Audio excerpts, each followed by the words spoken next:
Eternal Secret King, Chapter 161. Bab 161, Tanah Warisan. 3 hari kemudian, malam hari. Sebuah ruangan tampak gelap dan sunyi, seolah-olah kosong. Swosh, swosh, swosh. Tidak lama kemudian, suara pedang merobek udara bergema dari luar disertai dengan pakaian yang berkibar. Dalam sekejap mata, itu muncul di depan pintu masuk. Dua berkas cahaya ilahi menyala sesaat dalam kegelapan. Itu sepasang mata, cerah dan jernih. Meskipun ruangan itu gelap gulita, itu seperti siang hari bagi Suzimo. Sebelum ada yang memanggilnya, Suzimo membuka pintu dan berjalan keluar. Ada 6 pembudidaya di luar. Selain gadis berbaju merah muda yang pernah dilihat Suzimo sebelumnya, yang lainnya semua asing baginya dan mereka semua laki-laki. Dari 5 pembudidaya laki-laki, 4 dari mereka memiliki lambang sekte yang sangat jelas terukir di lengan baju mereka. Itu adalah salah satu dari 5 sekte utama, sekte Pegunungan Selatan. Orang lain tampaknya adalah seorang kultivator keliling. Bibirnya tipis dan hidungnya bengkok, menatap gadis berbaju merah jambu dengan tatapan yang agak jahat dan bersemangat. Lapisan tipis energi roh menutupi mata Suzimo saat dia menyalurkan seni mengintip roh. 5 pendirian yayasan yang disempurnakan. Suzimo mengerutkan kening dalam diam. Dia sebelumnya menduga bahwa gadis berbaju merah muda itu akan mencari pembantu lain. Namun, dia tidak mengira dia akan mencari 5 penggarap pendirian yayasan yang sempurna. Ini mengungkapkan informasi yang sangat penting. Tempat yang mereka tuju kemungkinan besar memiliki batasan dalam dunia kultivasi. Setiap kultivator yang telah membentuk inti tidak dapat memasukinya. Suzimo telah membaca tentang beberapa tempat seperti itu melalui teks kuno di Ethereal Peak. Di daratan Tianhuang, beberapa tempat tinggal gua leluhur, tanah warisan, tanah rahasia primordial atau kuno dan reruntuhan akan mengandung berbagai larangan. Di antara mereka, pembatasan wilayah kultivasi seseorang adalah yang paling umum. Beberapa tempat tinggal dan reruntuhan gua bahkan mungkin mengandung banyak batasan dan dipenuhi dengan jebakan, salah langkah sedikit pun dapat mengakibatkan kematian seseorang. Tapi tentu saja, peluang besar seringkali disertai dengan bahaya yang begitu besar. Di tempat rahasia itu, peluang yang tak terbayangkan menunggu. Selama ada yang bisa mendapatkan salah satunya, mereka bisa terbang melintasi langit dan berubah dari kepompong menjadi kupu-kupu. Selain itu, meskipun kelima pembudidaya laki-laki itu berada di pendirian yayasan yang disempurnakan, spirit piring art tidak dapat membaca berapa banyak meridian yang telah mereka buka. Seseorang hanya akan benar-benar mengetahui kekuatan sebenarnya dari lawan mereka ketika mereka benar-benar melepaskan kultivasi mereka. Itu karena ketika mereka menyalurkan energi roh, meridian yang tidak terkunci akan muncul di permukaan tubuh kultivator. Sebening kristal dan tanpa cacat, mereka sangat menonjol. Izinkan saya memperkenalkan Anda. Ini Suzimo dari Ethereal Peak. Gadis berbaju merah muda itu masih mengenakan kerudung. Suaranya manis dan lembut, membuat orang lemas mendengarnya. Disinilah saya, bertanya-tanya karakter seperti apa ini bagi kami untuk berkunjung secara pribadi. Seorang kultivator dari Sekte Pegunungan Selatan tiba-tiba berkata dengan dingin, Fufu, jadi ini hanya penggarap pendirian yayasan tahap awal. Suzimo mengangkat alisnya. Di permukaan, ranah kultivasi orang itu lebih tinggi dari miliknya. Namun, jarak mereka hanya kurang dari 5 langkah. Bagi Suzimo, jarak itu hampir merupakan pembunuhan instan. Jika mereka bertarung, orang itu pasti akan mati. Meskipun Sekte Pegunungan Selatan dikenal dengan teknik tempering tubuh mereka, Suzimo belum menemukan tandingan dalam hal pertarungan jarak dekat. Yaner, cukup sedikit dari kami yang menemanimu. Mengapa kamu repot-repot membawa beban? Orang lain berkata dengan percaya diri bahkan tanpa melihat ke arah Suzimo. Itu benar. 2 pembudidaya lain yang menimpali dari samping, seolah-olah mereka tidak sabar untuk membuat diri mereka terlihat lebih baik di depan gadis berbaju pink. Kultivator keliling adalah satu-satunya yang tidak berbicara. Namun, cara dia memandang Suzimo juga dipenuhi dengan penghinaan. Jijik, Suzimo berkomentar dengan acuh tak acuh, karena saya tidak diterima, saya bisa pergi. Semuanya, tolong berhenti berdebat TGGG. Gadis berbaju merah muda cemberut genit dan langsung menarik perhatian semua orang. Setiap cemberut dan senyuman gadis berbaju merah muda mengandung kekuatan menakjubkan yang bisa menggerakkan hati orang, atau bahkan mencuri jiwa mereka. Belum lagi 5 pembudidaya yang hadir, bahkan Suzimo yang telah mewaspadai gadis berbaju pink sejak awal merasa jantungnya berdetak kencang saat mendengar suaranya yang genit. Dia melanjutkan, keempat rekan Daois ini berasal dari Sekte Pegunungan Selatan. Rekan Daois ini adalah Yan Fei, dia adalah seorang kultivator keliling. Bisakah semua orang memberiku wajah dan tidak bertengkar malam ini? Meskipun gadis berbaju pink itu mengenakan kerudung, Suzimo tampaknya bisa melihat seorang gadis lugu dan cantik cemberut bibir merahnya dan mengedipkan matanya yang besar dan jernih padanya sambil memohon, tidak ada yang tahan untuk menolaknya. Baiklah, Suzimo hampir menyembur tetapi jantungnya berdetak kencang dan dia dengan paksa menahan diri. Baiklah, Yaner, jangan khawatir, kami tidak akan menentang pendirian yayasan tahap awal. Itu benar, Yaner. Kelima pembudidaya itu linglung saat mereka menjawab serempak. Gadis berbaju merah muda terlihat seperti yang terlemah di grup, tetapi kenyataannya, dialah yang menyebabkan dan meredakan setiap konflik sejak dia muncul. Setiap gerakannya tampaknya dapat memengaruhi semua orang. Itu adalah keajaiban yang tak terlukiskan yang tampaknya mampu memikat semua makhluk dan mengendalikan segalanya. Beberapa saat yang lalu, mata gadis berbaju pink menyapu mereka berenam. Namun, masing-masing dari mereka merasa seperti sedang melihat dan memohon pada mereka secara pribadi. Teknik macam apa ini? Suzimo diam-diam terkejut. Itu tampak seperti jimat, tetapi itu tidak sepenuhnya satu. Dia berpakaian normal tanpa mengungkapkan terlalu banyak juga tidak melakukan gerakan berani dan provokatif. Secara keseluruhan, dia terlihat seperti gadis lugu dan romantis. Namun, semakin banyak yang terjadi, semakin membuktikan betapa kuatnya dia. Suzimo samar-samar bisa merasakan bahwa kelima penggarap pendirian yayasan yang dibawa oleh gadis berbaju pink itu hilang dalam pesonanya. Jika dia ingin mereka menggali hati mereka, kemungkinan besar mereka akan melakukannya tanpa ragu-ragu. Itu pemikiran yang cukup mengerikan. Suzimo juga hampir kehilangan dirinya sebelumnya. Sekarang dia memikirkannya, dia tidak bisa menahan perasaan takut. Kamu belum memberitahuku untuk apa perjalanan ini. Kemana tujuan kita nanti? Apakah ada yang perlu kami persiapkan dan catat? Suzimo mengerutkan kening dan bertanya. Mengapa kamu mengajukan begitu banyak pertanyaan? Itu benar, Yaner dapat meminta kita melakukan apa saja. Jika kamu takut, kamu tidak harus pergi. Beberapa penggarap pendirian yayasan langsung membantah. Tersenyum, gadis berbaju pink memutar matanya ke arah Suzimo. Saya, banyak sekali pertanyaanmu. Tempat yang kita tuju adalah tanah warisan sekte saya. Awalnya, saya ingin pergi ke sana untuk menerima warisan saya secara diam-diam. Namun sayangnya, lokasi tanah warisan telah terungkap dan banyak sekte iblis tertarik padanya. Mendesah.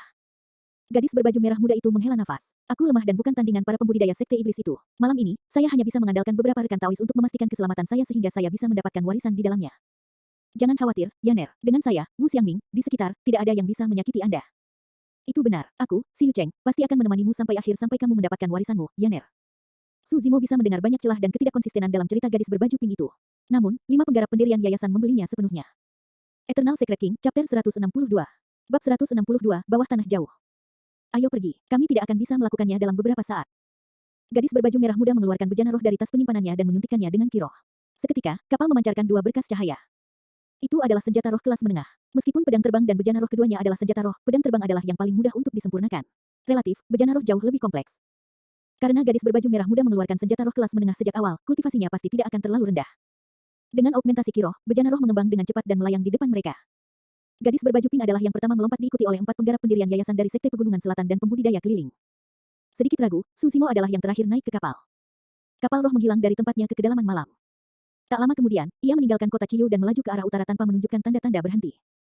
Langit jarang dan malam sunyi. Namun, Susimo jauh dari kedamaian. Dia merasa bahwa perjalanan ini jauh dari sederhana. Faktanya, mereka bahkan mungkin bertemu dengan bahaya yang belum pernah terjadi sebelumnya. Bolehkah saya tahu dari sekte mana Anda berasal, Nona? Di kapal roh, Susimo bertanya dengan santai. Mengapa? Gadis berbaju merah muda itu tersenyum dan menyindir, mengapa kamu tiba-tiba begitu mengkhawatirkanku? Tidak ada apa-apa, saya hanya ingin tahu apakah saya pernah mendengarnya sebelumnya. Sekteku jelas tidak lebih lemah dari Ethereal Peak. Apakah Anda ingin membuat tebakan? Balasan gadis berbaju pink itu dengan mudah menghindari pertanyaan itu. Secara alami, Susimo tidak cukup bodoh untuk membuat tebakan buta. Bahkan jika dia bisa menebak dengan benar, gadis eksentrik berbaju merah muda itu mungkin tidak mengakuinya. Seluruh perjalanan sunyi. Menjelang tengah malam, langit di sekitar mereka menjadi lebih gelap. Tiba-tiba, gadis berbaju merah muda itu berkata, ayo turun di sini dan berjalan sepanjang sisa perjalanan. 5 orang lainnya tidak keberatan. Susimo juga tidak mengatakan apa-apa, hanya mengikuti mereka dan mengamati sekelilingnya untuk aktivitas apapun. Setelah berjalan beberapa mil, tanah tandus dan bobrok tiba-tiba muncul di hadapan mereka. Saat Susimo menginjakkan kaki ke tempat itu, dia merasakan sesuatu yang aneh. Energi roh di dantiannya sepertinya dikendalikan oleh kekuatan misterius, mencegahnya untuk menggunakannya di sini. Apa yang sedang terjadi? Susimo diam-diam terkejut dan secara naluriah melihat ke arah gadis berbaju pink itu. Saat itu, seolah-olah dia merasakan sesuatu, gadis berbaju merah muda itu tiba-tiba berbalik dan berkata dengan kilatan aneh di matanya, ada formasi kunci roh kuno di bawah tanah warisan ini. Segala bentuk energi roh akan dikunci di tempat ini. Artinya, semua seni roh dianggap tidak berguna di tempat ini bersama dengan jimat dan senjata roh. Susimo tercerahkan, itulah mengapa Gusi bertanya kepadanya tentang keterampilan bertarung jarak dekat. Dalam perimeter formasi kunci roh kuno, tidak ada gunanya bahkan jika 8 meridian dibuka, kekuatan fisik adalah yang terpenting. Ledakan. Tiba-tiba, ledakan bergema dari bawah dan tanah berguncang. Ekspresi semua orang berubah saat mereka buru-buru menstabilkan diri. Retakan, retakan, retakan. Tepat setelah itu, retakan raksasa muncul di permukaan. Itu dalam dan gelap di dalam, memancarkan kabut hitam samar. Di bawah kesturi malam, itu terlihat sangat menyeramkan dan menyeramkan. Bahkan ada bau samar darah bercampur dalam kabut hitam. Jika seseorang berdiri di udara dan melihat ke bawah, mereka akan dapat melihat kengerian yang tak dapat dijelaskan. Garis besar tanah warisan itu seperti tubuh raksasa dengan semua anggota badan dan kepalanya utuh. Nyatanya, 2 berkas cahaya yang menakutkan bersinar samar-samar dari wilayah di mana kepala seharusnya berada, seolah-olah itu adalah mata seseorang. Retakan besar terjalin di dalam garis itu seperti pembuluh darah besar, akhirnya berkumpul di jantung tubuh. Seolah-olah makhluk hidup yang kuat sedang bangkit jauh di bawah tanah, memancarkan aura menakutkan yang membuat orang gemetar. Yaner, ini, sepertinya bukan tempat yang bagus di bawah. Apakah warisan sekte Anda benar-benar ada di sini? Sekte Pegunungan Selatan yang bernama Wu Xiangming bertanya dengan suara bergetar. Ya, di sini, gadis berbaju merah muda itu menjawab sambil tersenyum, tidak takut sedikit pun. Wu Xiangming memaksakan tawa. Kak, kenapa kita tidak pergi sekarang? Aku pikir ada yang salah dengan tempat ini. Sepertinya tidak benar. Pada saat itu, dia tampaknya telah melepaskan diri dari pesona gadis berjubah merah jambu dan memperoleh kejernihan pikiran sesaat yang berasal dari ketakutannya yang mendalam akan kematian. Mata gadis berbaju pink itu meredup. Menundukkan kepalanya, dia bertanya dengan sedih, Kakak Wu, apakah kamu tidak akan membantuku lagi? Wu Xiangming tenggelam sekali lagi. Bagaimana bisa? Dia membusungkan dadanya dan menjawab dengan benar. Semua orang menimpali, Yaner, jangan khawatir. Anda masih memiliki kami. Susimo menyaksikan seluruh proses tanpa mengucapkan sepatah kata pun. Dari 7 orang yang hadir, dia adalah orang yang paling tenang selain gadis berbaju pink. Bukan karena Susimo percaya diri dan berani sehingga dia tidak takut dengan fenomena aneh di tanah warisan. Susimo memiliki pemahaman yang lebih jelas tentang berbagai hal karena dia menonton dengan dingin dari pinggir lapangan. Dia sangat khusus tentang di mana dia berdiri. Meskipun sepertinya dia bergerak dengan santai, dia tidak pernah lebih dari 5 langkah dari gadis berbaju pink. Jika sesuatu terjadi, Susimo memiliki keyakinan bahwa dia akan dapat langsung menangkap gadis berbaju pink itu. Seolah-olah dia telah menyadari sesuatu, gadis berbaju merah muda itu tiba-tiba menoleh ke Susimo dan berkomentar dengan senyum palsu, Kakak Zimo, kamu sangat dekat denganku. Susimo tersenyum dan tidak menjawab. Gadis berbaju merah muda melanjutkan, ayo turun dari sini. Kita mungkin menghadapi bahaya di bawah sana, jadi berhati-hatilah semuanya. Dengan itu, gadis berbaju merah muda adalah yang pertama melompati celah hitam pekat.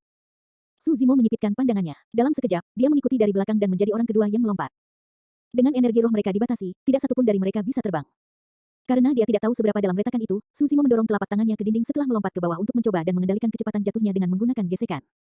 Pada saat yang sama, dia melihat ke arah gadis berbaju pink.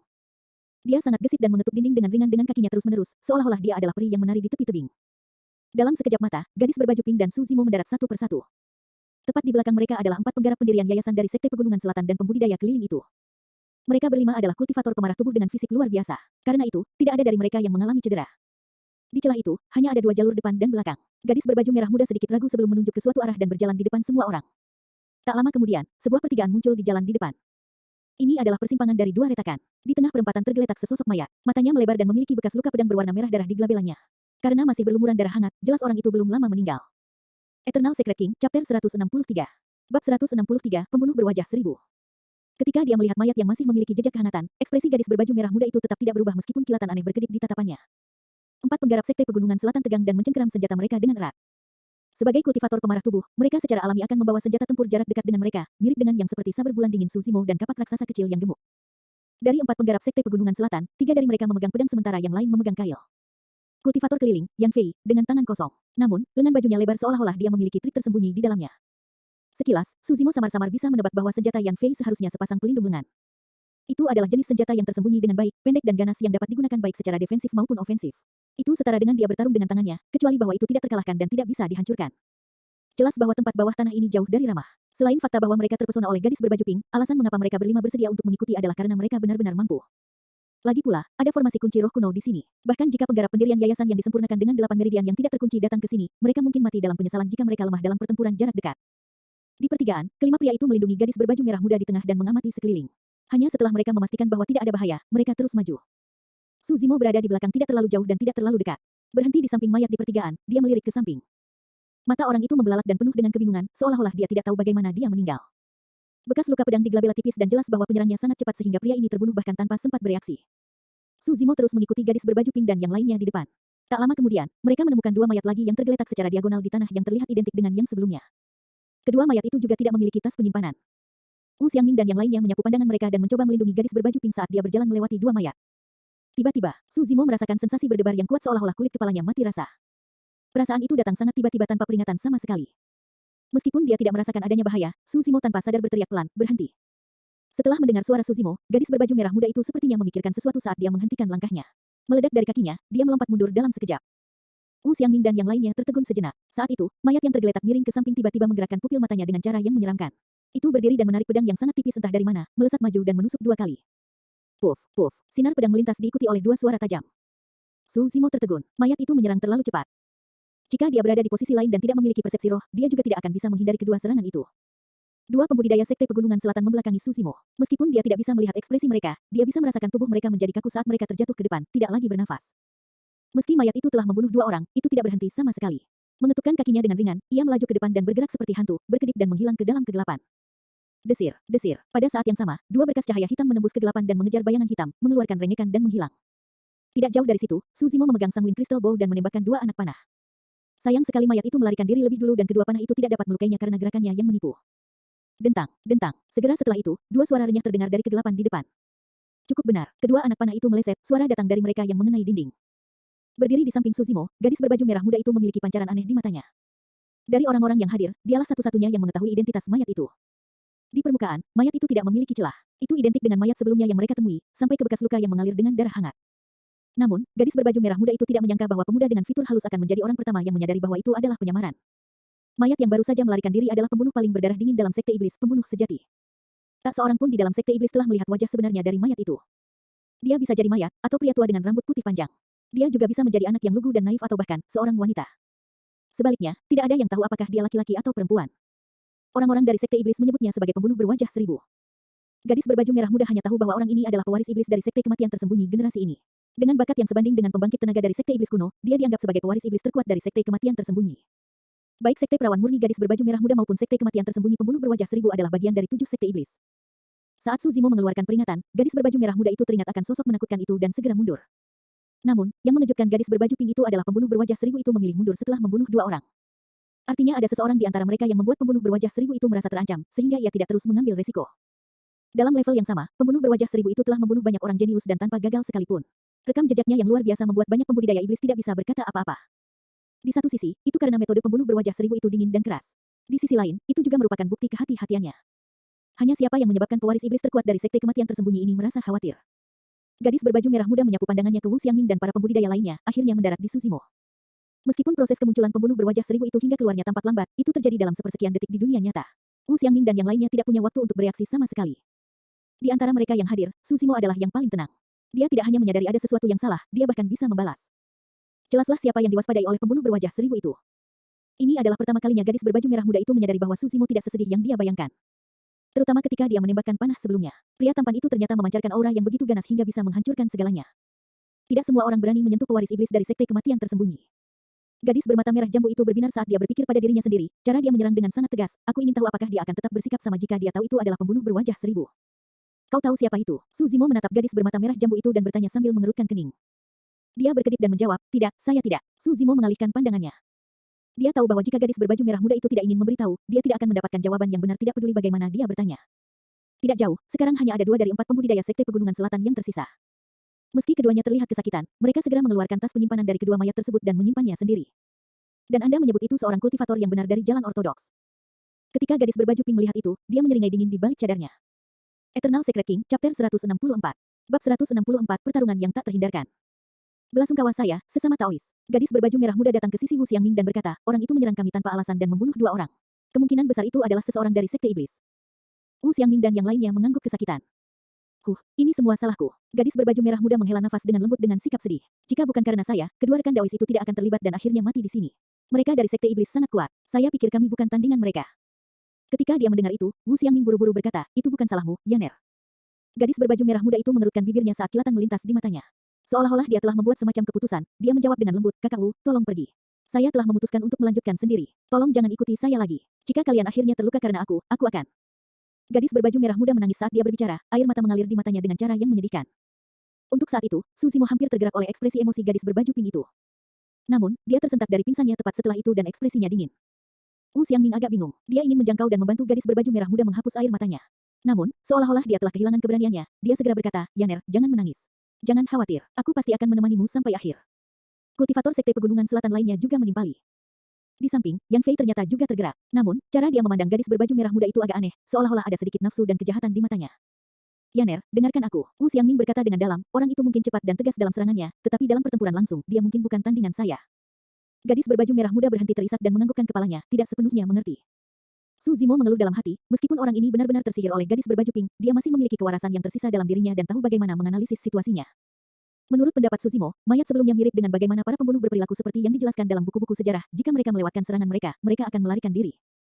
Assassin tidak harus sangat kuat, tetapi mereka berspesialisasi dalam penyamaran, penyembunyian, dan sembunyi-sembunyi. Seperti bayangan, kombinasi dari teknik-teknik itu menakutkan dan sangat sulit untuk dihadapi. Tentu saja, meskipun Wu Xiangming menyadarinya, Suzimo tidak terlalu berharap padanya. Belum lagi Wu Xiangming, bahkan Susimo tidak menjamin bahwa dia akan dapat melarikan diri tanpa cedera dari pembunuh itu jika dia tidak memiliki persepsi rohnya. Itu adalah pembunuh yang menakutkan. Melalui berbagai detail dari upaya sebelumnya, jelas bahwa kekuatan dan fisik pembunuh yang sebenarnya juga sangat kuat. Tapi tentu saja, Suzimo memiliki persepsi rohnya dan tidak takut pada pembunuh itu.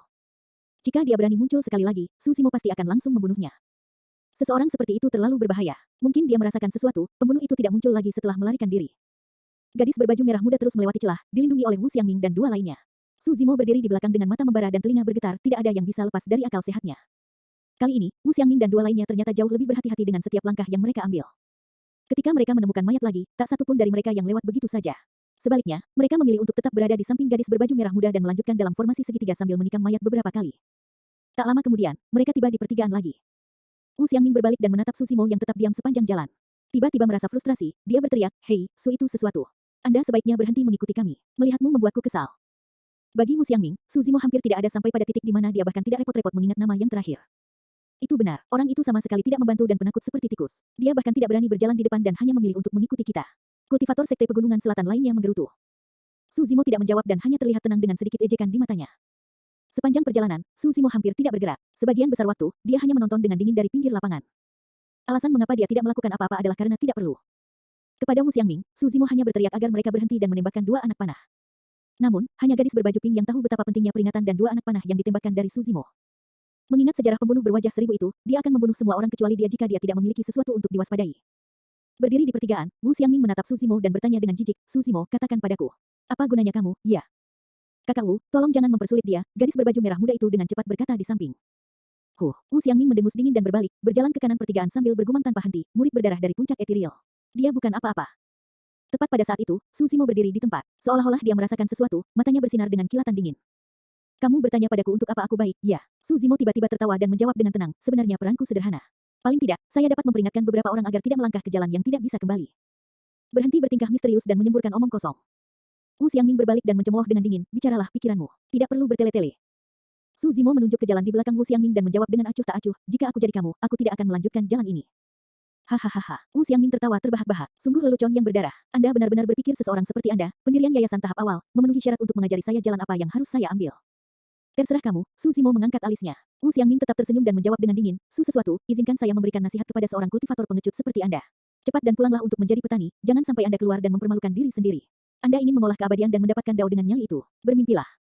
Fufu, kakak senior Wu benar sekali, kultivator sekte pegunungan selatan lainnya bergabung. Yaner, ayo pergi. Tidak perlu mendengarkan omong kosong Pang ini. Dengan saya di sekitar, bahkan jika ada pembudidaya iblis, mereka harus memberi jalan. Wu Xiangming berkomentar saat dia berjalan menyusuri jalan bercabang dengan pembudidaya sekte pegunungan selatan lainnya. Gadis berbaju merah muda sedikit ragu dan menatap Su Zimo sebelum mengikuti mereka. Yan Fei menatap sosok anggun gadis berbaju pink itu dengan tatapan membara dan mengikutinya. Su Zimo hanya memperhatikan mereka berempat menuju ke jalan tanpa mengikuti. Karena adanya formasi pembatas roh kuno, tidak satupun dari mereka dapat menggunakan tas penyimpanan mereka. Karena itu, mereka telah mengambil semua barang yang mereka butuhkan sebelum memasuki tempat itu. Pilihan Su Zimo adalah Cold Moon Sabre dan Sanguine Crystal Bow bersama dengan 10 anak panah. Dia berdiri di tempat dan melepaskan Sanguine Crystal Bow dari punggungnya. Memegang 3 anak panah di tangannya, dia bergumam dengan tatapan dingin, pada akhirnya, ini masih pertarungan yang tak terhindarkan. Daya dengar Su Zimo luar biasa. Sesaat sebelumnya, dia samar-samar mendengar langkah kaki dari ujung jalan yang dalam, ada banyak orang. Pada saat yang sama, ada aroma darah segar yang keluar dari jalan. Orang-orang itu punya niat buruk. Itulah alasan mengapa Su Zimo membujuk Wu Xiangming dan yang lainnya untuk tidak melewati jalan bercabang itu.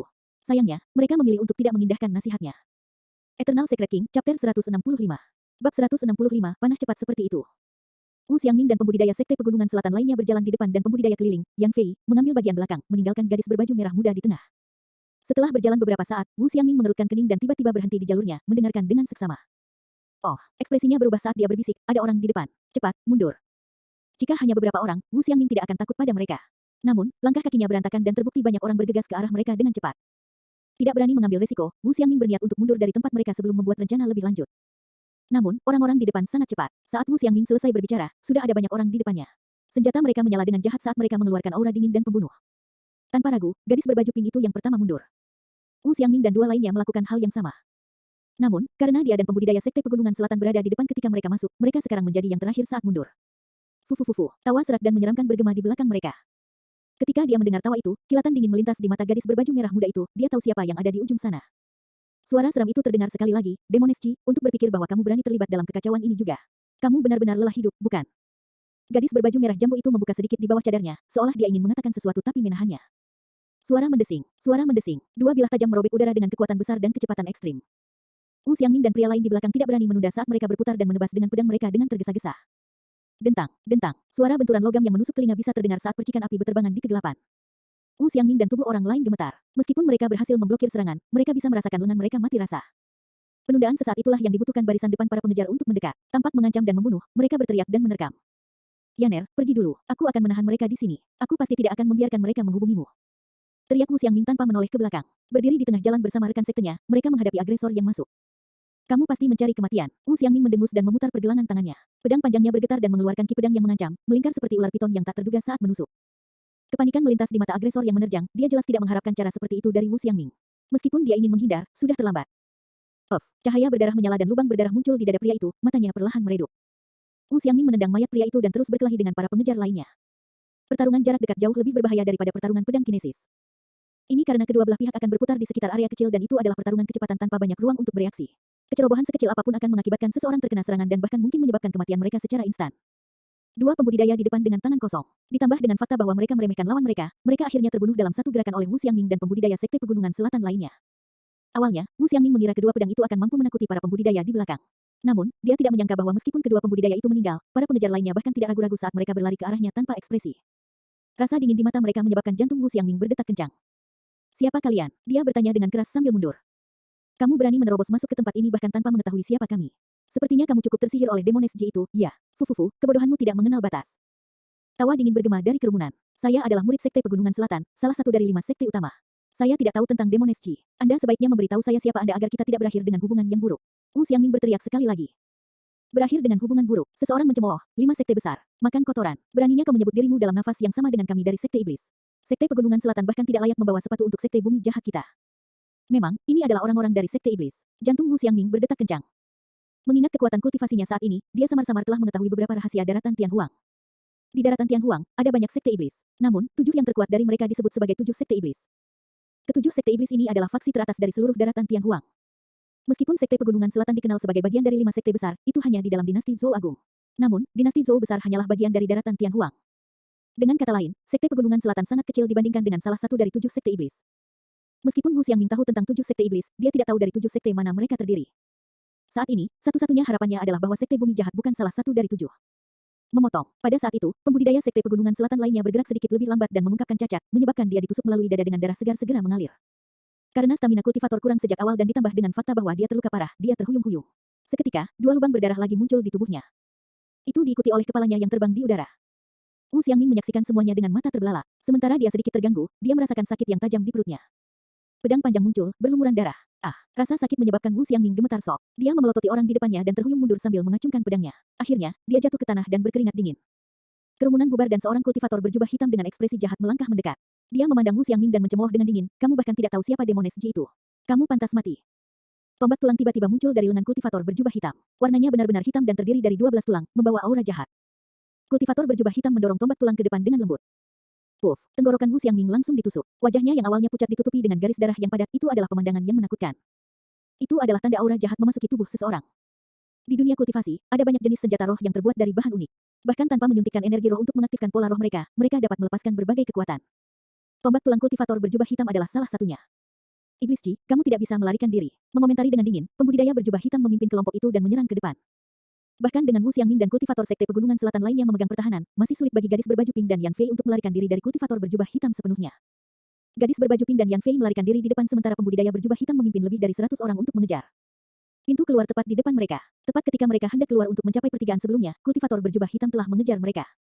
Gadis berbaju merah muda sedikit mengernyit. Tiba-tiba, 3 kilatan cahaya dingin muncul di pertigaan di depan. Segera setelah itu, sinar yang sangat tajam mendekati mereka dan 3 kilatan cahaya hitam disapu oleh gadis berbaju pink dan Yan Fei. Itu hanya jarak 1 sentimeter. Lebih dekat lagi dan gadis berbaju pink dan Yan Fei akan tertusuk. Dia menghela napas dalam-dalam, begitu terkejut hingga jantungnya hampir melompat keluar dari dadanya. Swash, swash, swash. Hanya setelah 3 lampu hitam melesat melewati mereka, gadis berbaju merah muda itu mendengar suara pisau tajam merobek udara. Panah yang begitu cepat.